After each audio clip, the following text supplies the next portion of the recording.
Hello friends, welcome back to my channel. আশা করি তোমরা সবাই খুব ভালো আছো, সুস্থ আছো। আমি ভালো আছি, সুস্থ আছি। কোনো ভ্রণিত নয়, ডাইরেক্ট আমি আমার টপিকের মধ্যে ঢুকে যাচ্ছি। সেটা হচ্ছে আজকে আমার মূল বিষয়বস্তু হচ্ছে কিমা। কালকে আমি একটা ভিডিও দেখেছি, তো কিমার এই ভিডিওটার পরিপ্রেক্ষিতে কালকেই আমার উত্তর দেওয়ার কথা ছিল, কিন্তু আমার তো বড্ড টাইমের অভাব, তো ওই সময়ের অভাবের জন্য কালকে ভিডিওটা আমি করতে পারিনি, আজকে করতে চলে আসলাম। তো ভিডিওটা হচ্ছে এটার বিষয়বস্তু যে কিমা হঠাৎ করে কেন টিনার পক্ষ নিচ্ছে, কি ব্যাপার। দুটো কারণ হতে পারে। একটা হচ্ছে বুঝে গেছে যে সুতোপার টিনার এখন পক্ষ নেবে না, বা সুতোপার টিনার ঝোল এখন টানবে না। এই একটা কারণে মানে সুতোপা এমন একটা ক্যারেক্টার যে সুতোপা যেই মানুষের সাথে কথা বলবে, মানে যেই মানুষকে নিয়ে নেগেটিভ বলবে, তার উল্টো দিকে যারা আছে সবাই পজিটিভ কথা বলবে, সে ভুল হোক আর ঠিক হোক। আর যদি পজিটিভ বলে তাহলে নেগেটিভ হবে, যদি নেগেটিভ হয় তাহলে পজিটিভ হবে। এই ধরনের মানসিকতার মানুষ হচ্ছে এই কিমা টাইপের মানুষ। আরও একটা বড় কারণ হতে পারে, সেটা হচ্ছে কেস যেগুলো করেছে সেগুলো ওঠানোর জন্য এখন টিনার ঝোলটা টানতে হবে। না হলে আমি ঠিক বুঝলাম না হঠাৎ করে এত দরদি কীভাবে হয়ে উঠলো টিনার প্রতি, এত ভালোবাসা টিনার প্রতি কীভাবে আসলো। টিনাকে নিয়ে বেশ সুন্দর সুন্দর কথা, টিনার ক্ষতি নাকি সুতোপা করবে, টিনা সব থেকে বড় নাকি শত্রু সুতোপা হয়ে গেছে। এত ঝোল টেনে কথা বলে ব্যাপারটা ঠিক বুঝে উঠতে পারলাম না। এদের মানে এই জায়গাটাতে সব খুরাপাতি সবসময় চলতে থাকে, কখন কার ঝোল টেনে ফেলে ঠিক বোঝা যায় না। মানে দোগলামি বলে না, দোগলামির মেন শুরু হয়েছে এদের কাছ থেকে। যাই হোক, তার প্রথম কথা যে টিনা যে শুরুর থেকেই ছেলেকে নেওয়ার জন্য কোনো প্রসিডিউর করেনি, শুরুর থেকেই যে কোনো পূর্ব পরিকল্পনা করেনি যে আমি কিভাবে নেব না, কোনো কেস ফাইল করেনি, কোনো আইনি পদক্ষেপ নেয়নি। তুই এতদিনে কেন বললি? তুই কেন আগে বলিসনি? তুই এতদিনে টিনার ব্যাপারে মুখ খুলছিস কেন এতদিন ধরে কিচ্ছু বলিসনি? কেন এতদিন ধরে সব কিছু ঢেকে রেখেছিস? তো আমি বলছি কি, সুতোপা এতদিন ধরে ঢেকে রেখেছে, সুতোপা এতদিন পরে বলেছে তো দে রায় তো দুরুস্তায় বলেছে তো, মুখটা খুলেছে তো, অন্যায় দেখেছে, অন্যায় বলেছে। যেগুলো টিনার ব্যাপারে অন্যায় দেখেছে সেই ব্যাপারে অন্যায় বলেছে। টিনার দাদা ওকে বাড়ি থেকে বের করে দেওয়ার সময় অন্যায় বলেছিল, দেখেছিল, তখনও তার মা বাবার উপর আঙুল তুলেছিল, দাদার উপর আঙুল তুলেছিল। যখন দেখছে যে টিনা তার বাচ্চার কথা বলছে না, তখনও টিনার উপরে আঙুল তুলেছিল, টিনার কথা বলেছিল। এবং যখন দেখেছে টিনার কোনো ভালো, তখনও টিনার পাশে গিয়ে দাঁড়িয়েছিল সুতোপা। এটা হচ্ছে সেই ধরনের মানুষ। তো বলেছে তো, তাও বলেছে, কিন্তু তুই আজ অব্দি ফোনদীপ যে এত ভেতরে এত কলকাঠি নাড়াচ্ছে, ভেতরে যে এই কন্ট্রোভার্সি ক্রিয়েটারকে সেট করে সব কিছু খাইয়ে টাইয়ে বউকে ওয়াইটিতে বিক্রি করছে, তারপরে বইয়ের সম্বন্ধে নোংরা কথা বলছে এবং ইন্টুকুলো করছে গাড়ির মধ্যে, একটা কথাও তো তুই বলিসনি। তুই তো সমালোচনা করতে বসেছিস, তুই তো সমালোচক, মানে সত্যিও দেখাবি, মিথ্যেও দেখাবি, শুধুমাত্রই সত্যি দেখাবি না। কিন্তু সমালোচকদের মূল উদ্দেশ্য হচ্ছে সমালোচনা করা, সেটা সত্যিটাও দেখাবে, ওই কন্টেন্টকে নিয়ে যারা সত্যি দেখাচ্ছে সেই কন্টেন্টের মিথ্যেটাও দেখাবে, মেনে ভালোটাও দেখাবে, খারাপটাও দেখাবে। তো তুই তো সেটা দেখাচ্ছিস না, তুই তো শুধুমাত্র ঢেকে চলেছিস। ফোনদীপ যে কার্যকলাপগুলো করছে, নোংরা কার্যকলাপগুলো করছে, শুধু সময় ঢেকে চলেছিস। আর ভাবছিস যে সবকটা সমালোচকই যেন তোর মতন হয়, শুধু ঢাকবে না। এরকম সমালোচনা হয় না। প্রথমত কথা, তুই কেন ঢাকছিস বলতো? কারণ তোর যে চ্যানেলে গ্রোথ হয়েছে, তোর যে সাবস্ক্রাইবারগুলো এখন এসেছে, তোর কাছে যে ভিউয়ার্সরা ভিউজ দিতে আসে, সম্পূর্ণটা ফোনদীপের। প্রত্যেকটা সাবস্ক্রাইবার এবং ভিউয়ার্সটা হচ্ছে ফোনদীপের ভিউয়ার্স, যে তোকে দেখে, কারণ তুই ফোনদীপকে পজিটিভ কথা বলিস বলে। তুই যদি এখন ফোনদীপের বিরুদ্ধে গিয়ে যুদ্ধ এলান করিস, তাহলে কি হবে বলতো? তাহলে ফোনদীপের ভিউয়ার্সরা তোর কাছ থেকে চলে যাবে, সবাই তোকে আনসাবস্ক্রাইব করে দেবে, তোর ইনকাম হবে না। তো ঠিক এই ভয়ে তুই ফোনদীপের কোনো মানে খারাপ জিনিসগুলোকে বলতে পারিস না, কারণ তুই পেছনে মেরুদণ্ডটা যে আছে ফোনদীপের কাছে বহুদিন আগে বিক্রি করে ফেলেছিস, বুঝতে পেরেছিস? অনেকদিন আগে বিক্রি করে ফেলেছিস। এটাকে সমালোচক বলে না। সমালোচক হচ্ছে আমি খারাপ দেখবো, খারাপ বলবো, আমি ভালো দেখবো, ভালো বলবো। সে আমার ভালোবাসার মানুষ হোক, আমার খারাপ বাসার মানুষ হোক, বুঝতে পেরেছিস? তো ফোনদীপের ব্যাপারে তুই যেমন মুখ এখনো পর্যন্ত খুলতে পারিসনি, আর টিনার ব্যাপারে সুতোপা মুখ খুলেছে, কারণ সুতোপার সৎসাহস আছে।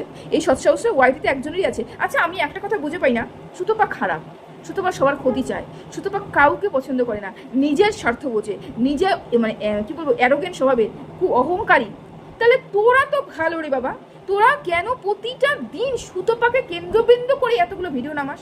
ওয়াইটিতে একমাত্র কন্টেন্ট হচ্ছে সুতোপাকে নিয়ে তোরা 50 জন প্রতিদিন ভিডিও নামাচ্ছিস। ভিডিও এত খারাপ মেয়ে, তাকে নিয়ে ভিডিও নামাচ্ছিস কেন? একটা খারাপ মানুষকে নিয়ে ভিডিও করতে গেলে তো আমারও খারাপ লাগবে, আমিও তো খারাপই হয়ে যাব। তার মুখের ভাষা আছে খারাপ, তাকে বোঝাতে গেলে সেই ভাষাতে বোঝাতে হবে। আমি আমার চ্যানেল নষ্ট করবো না, আমি আমার ব্যক্তিত্বটা নষ্ট করবো না, আমি তো ভালো। তো ওই মেয়েটাকে নিয়ে তুই পড়ে আছিস কেন? তুই মেয়েটা তো খারাপ। মানে কাকে কি বোঝাচ্ছিস আমি বুঝতে পারছি না। ভিউয়ার্স এরকম বোকা বানাস কেন? তুই বলছিস যে তুই সেই দিনটা কেন প্রতিবাদ করিসনি যেই দিন টিনার দাদা টিনাকে মেরে বাড়ি থেকে বের করে দিয়েছিল, মানে টিনার দাদার বিয়ের সময়? তুই সেই দিনটা কেন প্রতিবাদ করিসনি এবং বলিসনি যে তুই ওই বাড়িতে আর ঢুকবি না, বাপের বাড়িতে ঢুকবি না, তুই শ্বশুর বাড়িতে চলে আয়? আমার মনে হয় তোর মেমোরিটা একটুখানি ডিস্টার্ব হয়েছে। তুই মনে কর সুতপা সেই সময়টা টিনাকে সাজেশন দিয়েছিল মনে কর যে তুই আর বাপের বাড়িতে ঢুকবি না, তুই শ্বশুরবাড়িতে ফিরে আয়। আচ্ছা সত্যি করে বলতো, বুকে হাত দিয়ে বলতো, টিনাকে সেই সময়টা শ্বশুরবাড়ি আসার মতো পজিশনে তুই রেখেছিলিস টিনাকে? যেই মেয়েটা বাড়ির থেকে বেরিয়েছিল রাগ বসত, যেই মেয়েটা রাগ করে বেরিয়েছিল, ভেবেছিল কিছুদিন থাকবো আবার ফিরে আসবো, সেই জন্য বাচ্চাটাকে নেয়নি। মেয়েটা ফিরে আসার জন্যই কিন্তু বেরিয়েছিল বাপের বাড়িতে, কিন্তু তুই ওই সুযোগটা নিয়ে মেয়েটার ফিরে আসার রাস্তাটাকে রাখিসনি, রাস্তাটাকে বন্ধ করেছিস, বিশাল বড় একটা ওয়াল উঠিয়ে দিয়েছিস। রাস্তাতে একদম কাঁচ, তারপরে হচ্ছে কি বলবো, কুচো পাথর, তারপর ব্রেক, লোহা, সমস্ত কিছু বিছিয়ে রেখেছে, যেন মেয়েটা যখনই একটা পা দেবে ওর পুরো শরীর রক্তাক্ত হয়ে যায়, ছিন্ন বিচ্ছিন্ন হয়ে যায়। এরকম পরিবেশ তুই সৃষ্টি করেছিলিস। তারপরেও তুই কীভাবে বলিস যে সুতপা সাজেশন দেবে এবং টিনা বা শ্বশুরবাড়িতে ফিরে আসতে পারবে? তুই কী বলিস? তুই নিজেও জানিস না। তুই বলছিস আমরা সমালোচনা করি, আমরা সমালোচনা করি, কিন্তু কারোর সংসার ভাঙবো না। তুই এই কথাটা বলছিস, হঠাৎ করে টিনার প্রতি এত ভালোবাসা কোথা থেকে আসলো? টিনার সংসার তো তুই ভেঙে বসে আছিস। ওই মেয়েটাকে তুই ওর সংসারে ফিরতে দিসনি। ওই মেয়েটার মাথার হাত, বাচ্চাটার মাথার হাত থেকে ওই মার হাতটা তুই সরিয়ে দিয়েছিস।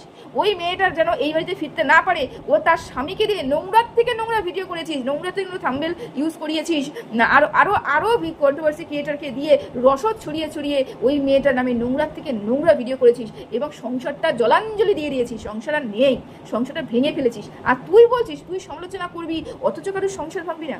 সুতপার দ্বারা কার সংসার ভেঙেছে বলতো? কার সংসার বলে একটা সংসার ভেঙেছে বলতে পারবি? আর তোর দ্বারা দেখ জলজান্ত এখনো পর্যন্ত জল করছে টিনার সংসারটা, জোড়া লাগতে পারলো না, সংসারটা ভেঙে চুরমার করে দিলি। আচ্ছা তুই যখন বলিস তুই বিবেককে প্রশ্ন করিস না, তুই একবার আয়না দেখিস না? তোর মনে হয় না যে আমার একবার বিবেককে প্রশ্ন করা উচিত, আমার আয়না দেখা উচিত যে আমি কোন কাজগুলো করে বসে আছি, আমি এত নোংরা কাজগুলো করে বসে আছি, তার জন্য আমি অন্য কাউকে কীভাবে দোষারোপ করতে পারি? আয়না দেখিস না? বিবেক তোর কাছে প্রশ্ন করে না? করবে কোথা থেকে? বিবেক দংশনই নেই তোর কাছে, বিবেকই তো নেই, দংশন হবে কোথা থেকে? তুই আজকে বলছিস যে তুই রিমির সংসার বাঁচাতে চেয়েছিস। আচ্ছা বলতো রিমির সংসারটা ভেঙেছে কে? সেই সময় রিমি যখন শ্বশুরবাড়ি থেকে রাগ করে চলে গেছিল, তুই কিভাবে আরও একটা মেয়েকে পুরোপুরি কি বলবো একদম মাথা ব্রেন ওয়াশ করে ওই সংসারে ঢুকিয়েছিলিস? কীভাবে ঢুকিয়েছিলিস? ভুলে গেছিস সব কিছু? একটা সংসার এখন জোড়া লাগাতে চেয়েছিস, 90% মনে কর 90% মেয়েটার ক্ষতি তুই করে বসে আছিস, এবার 50% এখন গিয়ে সেটাকে ঠিক করার চেষ্টা করছিস। এই 40% যে ডিফারেন্সটা, এটা কে করবে? এই ক্ষতির পূরণটা কে দেবে? তুই দিতে পারবি কি? কোনো দিনও দিতে পারবি না। সংসার তুই কোনোদিনও বাঁচাতে চাস না। তোর ইনকামের জন্য, তোর স্বার্থের জন্য তুই যে কোনো সংসারে ঢুকতে পারিস, তোর ইনকামের জন্য তুই যে কোনো সংসারে গিয়ে সংসার ভাঙতে পারিস। অথচ তুই বলছিস টিনার চরম শত্রু হচ্ছে সুতপা টিনার কি ক্ষতি করেছে? যত বড় তুই ক্ষতি করেছিস। সুতপা টিনার কত বড় ক্ষতি করে ফেলেছে, যতটা না তুই করেছিস। একটা সংসার ভাঙার থেকে বড় ক্ষতি আর কিচ্ছু হতে পারে না। টিনার সাথ হতে সুতপা ছেড়ে দিয়েছে, এটা তো টিনার কতটুকু ক্ষতি হবে জানি না, কিন্তু তুই যত বড় ক্ষতি করেছিস, একটা বাচ্চাকে মার কাছ থেকে আলাদা করেছিস, একটা বৌমাকে একটা বউকে সেই সংসার থেকে বিচ্ছিন্ন করেছিস তুই। আজকে তুই বড় লেকচার দিতে বসেছিস সুতপা সবার সংসার ভাঙে। সুতপা কেন আগে সব কিছু প্রকাশ করে না? প্রকাশ তো করেছে রে বাবা, তোর মতন ঢেকে তো রাখেনি। গন্ধ উঠে যাচ্ছে, পচা গন্ধ উঠে যাচ্ছে, সবাই জেনে পর্যন্ত গেছে, তবুও তুই ঢাকনা খুলে বলবি না। ওই যে তুই যদি বলতে বেরোস, তাহলে তো তোর ভিউয়ার্স তোকে গালিগালাজ করবে, তোর ভিউয়ার্স তোকে ছেড়ে চলে যাবে, ইনকাম কোথার থেকে হবে, তাই না? ওই যে মেরুদণ্ড, চুটি চাটা পা চাটা দালাল, ওই মেরুদণ্ডটা বিক্রি করে ফেলেছিস, এটাই হচ্ছে সব থেকে বড় সমস্যা।